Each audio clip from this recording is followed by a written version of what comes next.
Hi, and welcome to this August edition of the Bobcat Buzz Podcast, where we talk about the buzz at Frontier Community College. I'm Derek Dunn, your host. Thanks for watching on our Facebook page and YouTube channel. Hope you're having a great summer. August is officially here, and that means school starts back up for our area schools and also for us here at Frontier Community College. Summer is flying by quick. Who would have thought we'd be here at this point already? Well, Nixie Hnetkovsky is my guest for the August edition of the podcast. She serves as athletic director, coaches Bobcats Volleyball. Their season's getting ready to be starting before long, and also is one of our science instructors here at the college. And thanks for joining me here again. Sure, glad to be here. Well, Coach, you know, before we talk about the 2023-24 school year, I want to flash back in time. Talk about last year in athletics, softball, what a historic record-breaking season they had, under Coach Jeremy Ellis, Matt McHugh, his first year at the helm, led the Bobcats baseball team to a postseason appearance. And then your volleyball team, you had 15 wins in the fall, but it was the most since the program was launched several years ago. So, but what a great sports season it was last year. But also, Queen of Hearts started the Raffle. It's still going on at this point. Also, Bobcat Nation was launched on YouTube and Facebook, and just I think a lot of positives all the way around. Yeah. We I feel like we had a blockbuster year. And I would have to thank and give so much credit to our coaching staff, our administration who supports us. But our coaching staff is really focused on developing not only good players, but more importantly, good people, good students. And I think when you have good leadership, then you've got teams that will excel in the classroom and on the field, on the court. And we're excited to have another year come up and get ready to go. Well, let's talk about the upcoming season for Bobcats Volleyball. You lost some players due to graduation, but also you have several that are coming back. Yes. And you have 6 sophomores by my count that were freshmen last year: Addie Dungy, Jenna Reinberger, Chloe Ledendecker, Alyssa Young, Nalia Tutterbush, and Reagan Koschel. The sophomores, they also had a great spring too. You guys played some games in the spring, a few of them anyway, but had a great spring overall. Yep. What have you seen from them in practice so far? What do you expect out of them this year? Well, they are a very special group of athletes, super focused on being competitive while being good teammates. And you and I both know that in team sports, if you're not, taking care of each other on the court, you're not going to take care of business in terms of play. And so they've been working hard. We have a team first culture, and they are teaching our freshmen that as well. And the freshmen coming in are like that already. But I love that our leadership on the team, on the court, is all about be competitive, but help each other. And all of these players were with us in the spring, and we had a phenomenal spring season. So we're looking forward to what we can do in the fall, for sure. I think also I heard a coach quote one time: "Quiet teams lose," and I think for them to teach the freshmen about what it's like at the collegiate level, because the game is faster. And you have players that come from these other schools in the region, players that you may have heard of or you may not have heard of, and that kind of throws a wrench into a little bit, Well, I think being quiet is not helpful on the court, because I think it's when you play a team that's loud, it's intimidating. Yeah. And last year really was the first year. In the fall, last year was the first year that we were really loud. I mean, we celebrated what we did well, and we recovered well when we didn't do something so well. So, that started in the fall, and they continued it in the spring. And so, again, I'm excited to watch them lead the freshmen to be just like that this fall. Several freshmen have been making their debut at the collegiate level as well. So, who are the freshmen on this year's squad, and what have you seen out of them? Well, to list them, to go through, I've got Marin Vaughn. She's from Carterville. Landry Hall from Sullivan. Layla Kazadi from West Frankfort. Paige Thomas from Chester, Caden Schwartzbaugh from Oblong, Abigail Biggs from Sisney, and Lucy Britt here from Fairfield. So I have, again, I am really excited about the group we have coming in. They're skilled, they're talented. And again, on their high school teams, they were team players. So I'm excited to see what they do with the sophomores this fall. And what we've seen this summer already, we met periodically through the summer just so the players could get to know each other. Yeah. Because today is actually our first official day of the season. And in less than 3 weeks, we play. Yeah. And it's hard to get cohesion. You know, it's hard to get that team dynamic going on the court when you don't know each other, haven't been together. So they've really worked hard this summer. We worked out all summer. Sarah Turner puts our workouts together, lifting and conditioning. And so they're hard workers, and they're ready to roll. Mm-hmm. I'm excited. And that's the thing is, when the season starts, and I talk about experience from announcing basketball and football and all that, you just don't, you think about trying to establish a nucleus. Oh, yeah. And it's like there's still some pieces that you're trying to fit like a puzzle in a way. And it's like, the first game, you had like the first game jitters. And then once the season gets rolling along, that's when the pieces fall into place. Well, the first 2 weeks, really, we learn a lot. We learn what's working, what's not working, where do we need to make adjustments. I mean, coming in, you kind of know who's going to play what position, but that's not a guarantee. When I recruit, I always ask players, where's your favorite position, and are you open to others? Because injuries or just playing time. I mean, when you play a tri-match, and let's just say you go 5 sets for each tri-match, I mean, you're playing 10 sets. I need all 14 players. Yeah. And so when you talk about a nucleus, it's kind of a moving target. Yeah. Because when you put different players in because somebody needs to rest their legs, you've got a new nucleus, right? So, I mean, it's so important that all of them are on the same page. So, and I think they will be. I think they will be too. Again, it just depends. Again, it's about the season and also matchups because the teams, you're going to be facing several teams. I was looking at the schedule earlier and teams that are not just from around here, but also like in our region, but also outside of our region too. Right. And matchups, that's the thing I was going to ask you. When you're going into that volleyball game and you see a team that you've never seen before, how do you plan for that? How do you prepare? It's hard, but I like that challenge. There are commonalities among all teams. You're going to find out what specific players can do as you go, which I'm always, that first set can go either way, but that's where you pick up on this player hits cross or line. Typically teams don't go line, so you usually give them line. Our blockers give them line to begin with and see what they do. You just adjust. And I think that's one of the, that's one of the best parts of the game is just, you're able to adjust and become better as you go. Yeah. And so, we especially for the teams that we play twice, we keep scattergrams, what I call scattergrams, and it just shows like where different hitters hit, where are we having success. So we monitor both teams and we just look at those. Yeah. And so the second time around, we're a little bit better prepared, but you never know what's going to happen. Yeah. So, yeah. So the season starts on August 15th. You host Shawnee in a scrimmage. I talked about the colleges, Kaskaskia, Wabash Valley, Southeastern Illinois, and then colleges out of our area. I had to look up to see where these colleges are at. Boys College, John Wood, Parkland up there in the Champaign area. I always wondered, what is the scheduling process like when you are scheduling home and away games? Well, we're not in a conference, and so we have a lot more freedom and flexibility to schedule games with Boyce, who's over in Kentucky, and East Central, who's in Missouri. Yeah. So we go down to Mississippi every year. So we have some flexibility, but basically coaches call each other and say, do you have any openings? We'd love to play. I try to schedule both in Region 24 and outside.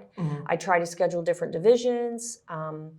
We play schools that are NAIA versus, 2 years. So it gives us better exposure to different paces of play, types of play, and it prepares you then for those times that you walk into a match and maybe you're not super knowledgeable about what they're going to do, how they, who they've got out there. because you're just ready. And I think that's the most important thing. I always tell my players, it doesn't matter, okay? We're going to get out there. It's a point. Yes. If we burn a point figuring stuff out, okay, we burn a point. But we're going to react to it, adjust to it, and next play will be better. I tell them always focus on the next play. So. Iron sharpens iron. Mm-hmm. You know, and it's good to have tough opponents on the schedule because it helps out. Like I look at the area schools at the high school level. Mm-hmm. You know, I look at, for example, Teutopolis. I look at Nashville. I look at Pinckneyville, and you know all these schools that have these schedules, and it's like it helps them prepare for the postseason. And I know at the college level, it's kind of the same way. Oh, most definitely. You need to play those teams that are well established and they're a tough fight. Yeah. Because that's going to prepare you for postseason. So, but then it's also nice to have games where you're playing somebody outside of your region because then maybe you can, try some of the new plays that you've been working on, and you're not sacrificing a region match because for our region record for the whole season is what places us in the region, and then we have a district tournament. So we literally play our regional tournament all season long, and I try not to schedule those region matches until about a month in. So we've had time, we've had time to adjust and make some changes, and I don't know, it's always fun. You talk about new plays against opponents that you may never see. Is there one like a hidden ball trick for volleyball or something? If there is, I don't know about it.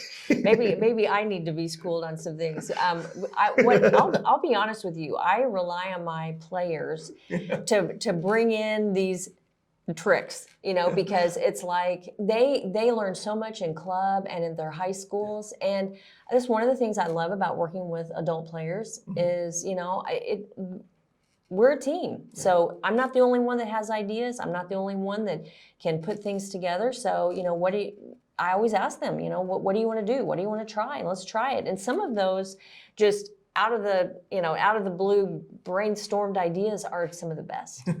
So I'm going to shift gears. I mean, talk about volleyball, but I want to talk about some news recently. And that was 29 athletes were named to the NJCAA All-Academic Team. And I want to talk about the student athletes here. It's not just volleyball, but, with baseball and softball, How do the student athletes, they balance their rigorous sports schedules along with their academic responsibilities? Well, it's tough. And I think that's probably one of the biggest transitions for new freshmen coming in is that, you've got a whole new schedule and it's bigger and better than you've ever had. They're now on their own. So it takes a lot of discipline.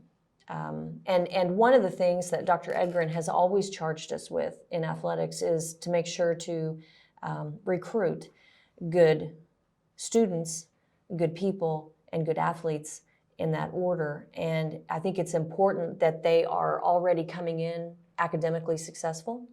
And obviously they've already been playing sports, so they've already had a taste of that time management that they're going to need. And this is just the next level of that. So they coaches do play a part. As athletic director, I do ask my coaches, keep track of what's going on, have study tables for the whole team or for a section of your team that may be struggling with a particular class or what have you. So coaches are a part of it, but it is largely the athlete who really takes charge and has discipline enough to, and it's a development process. Yes. They get here in the fall and all of a sudden no one's really paying attention at night. What are they doing? How much time do you spend studying? So it's a big transition, but I've been so happy with how our athletes have performed academically.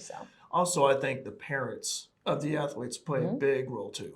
They do, because development up through, their senior year in high school, that has taught them what's important. And so I do think parents are a huge part. But again, when they get here, mom and dad aren't here. So they have to rely on what they've been taught, what they've learned as far as time management and just, living with new people. It's a whole package that they've got to take in. So When you have the student athletes coming on campus, are there any specific academic support programs or resources available to them to help them succeed in their studies? Yes, we offer all students, but specifically for athletes, yes, they do have access to free tutoring. Lori No here in the Academic Success Center does a great job of hiring tutors that are available in the different subject matters, and so athletes do have access to that. Coaches also, if have study tables when necessary, and as needed. And then two, we also have online tutoring through TutorMe, and talk about time management. Usually they're studying at 10, 11, 12 o'clock at night.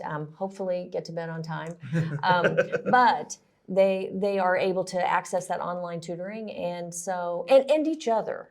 A lot of times there'll be somebody on the team that's good at math, or they're good at science, or whatever. So, one of my favorite things about Frontier is that we are a small school who has small class sizes. So, I have classes anywhere from 5 to 24 people. Yeah. So I get to really know my students, and our faculty are so good to offer help, either via email or before class, after class, around class, whatever it is. So we just have a whole campus that's willing to help our athletes be successful. Yeah. So what are the long-term academic and career benefits for student athletes who excel in both areas during their college years? Well, when they exceed or are successful academically and athletically, they have learned so much. And it's not just about what happens in the classroom. We all know that the soft skills that you take into the workplace, being on time, being able to work in a group environment. That's huge. Yes. You have to be able to work with people. Being a leader. Yeah. So they learn so many different skills along with the content of the courses that they can take into any job and be successful. And we've had a lot of athletes move on to other schools, to jobs that are successful in, and I think they take lessons from in the classroom, out of the classroom, with them to be successple. What a testimony to, for the alumni of, Frontier Athletics. Yeah, we, I'm friends with friends with past players on Facebook and other social media platforms, and I know that other coaches are as well. And it is, it's a point of pride to just be able to see what they're accomplishing, how their lives are advancing, and it's exciting. It's exciting to know that maybe you played a little part in just being there to help along the way. Yeah. So volleyball, talked about this a little bit. Volleyball will be making his debut on Bobcat Nation this fall, and we didn't have volleyball in the spring because there was only one spring game, and there was Bobcat softball that day. Yes. But how excited for you for Bobcat Nation, because the impact it's made since it was launched in the spring, and even I'm one of the announcers, I know, but I think it's just amazing. The feedback from the parents and even the athletes themselves, it was just incredible. Well, it's huge. And before COVID, a lot of my players, especially the girls from Puerto Rico, would go live on Facebook so that their families at home could see them play and be a part of it and make comments, and it was exciting for them because then their families could engage with them and be a part of that play, that match. And then when COVID hit and nobody was coming to the games, then video, live streaming really entered, into a whole new realm. Sure did. And so now we understand the even better the value of being able to live stream the match so everybody can watch, because all of these, most of my players, and even in softball, they do have family that are within 1 to 4 hours, so they do make it to several games. But they have lots of other family and friends that want to be able to watch them. Baseball come from all over the nation. So again, so important, all over the world. They have international players as well. So it's been just a huge opportunity for the girls to feel like their families have a part, their friends have a part in what they're doing. Because, at high school, everybody's right there with you in the gym and being able to support you. And so I think that not only is it good for the families and friends away who can't come to the matches every time, it's so important that our athletes now also feel support from family and friends that can't be here. Yeah, so, again, it's really taking off. I'm excited. I'm excited too. I'm excited. Anything else you want to add, by the way, before we?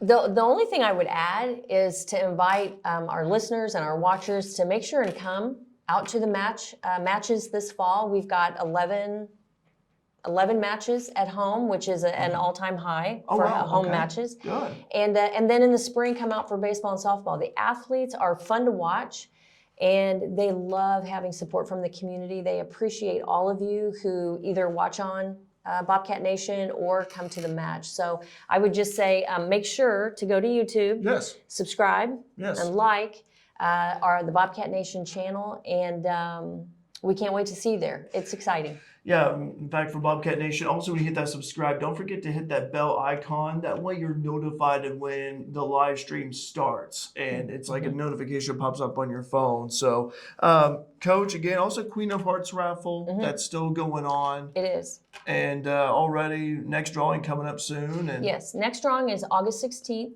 And we're going to have our athletes back by then. They're going to go out and canvass the town, the area, sell tickets. The jackpot is it's over 14,000. Okay. So it is a 50-50 raffle. So every card has some type of consolation prize. So ranging from $50 to 50% of the pot. So it just takes one ticket to win. Yeah. But yeah, we'll have our next drawing on August 16th, and it's really exciting. It's unknown. I get nervous every time, but it's exciting. I do. I get nervous. I tell you what, it's been a hit. It really has been a hit. And again, the proceeds from the Queen of Hearts raffle support Bobcat Athletics. Yes, this is a departmental fundraiser, so the monies will go towards different expenses for each sport.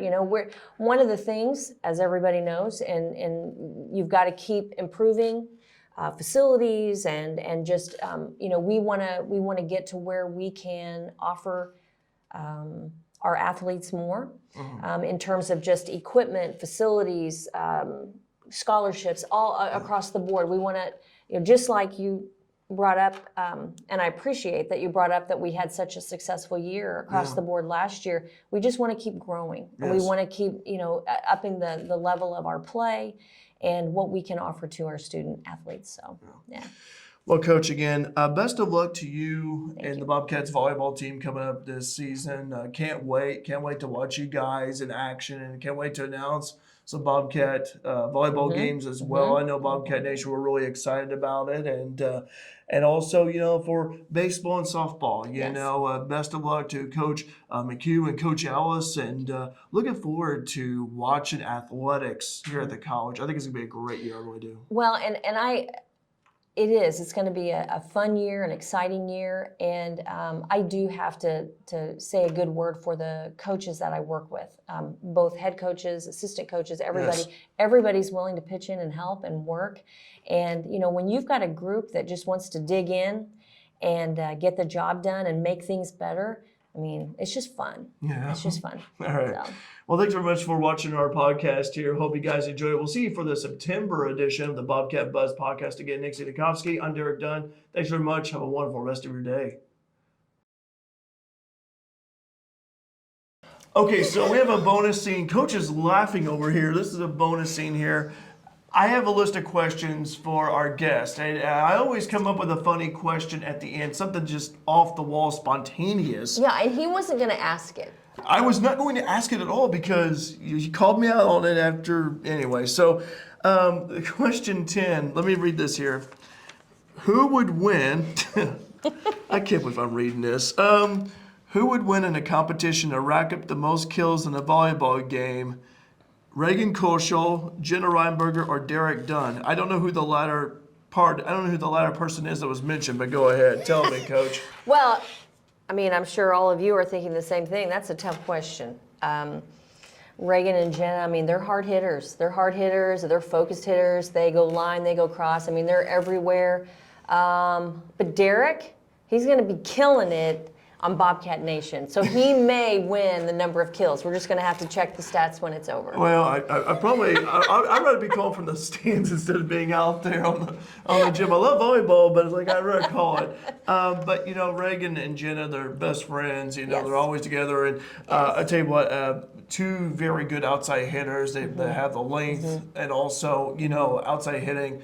Very, very important position in volleyball, and so. Well, and they both play middle. Yeah. They're literally interchangeable. Yeah. Like in so many ways. So yeah, but you're gonna be killing it, dude. You're gonna be killing it. So. Okay, well, I appreciate it, Coach. Thank you. That wraps up this bonus scene edition of the podcast. Again, I think Reagan and Jenna, they would top me easily out there on the court. So I may get a kill in, but that'd be just by luck only. So thanks very much for watching this bonus scene, guys. Have a wonderful rest of your day.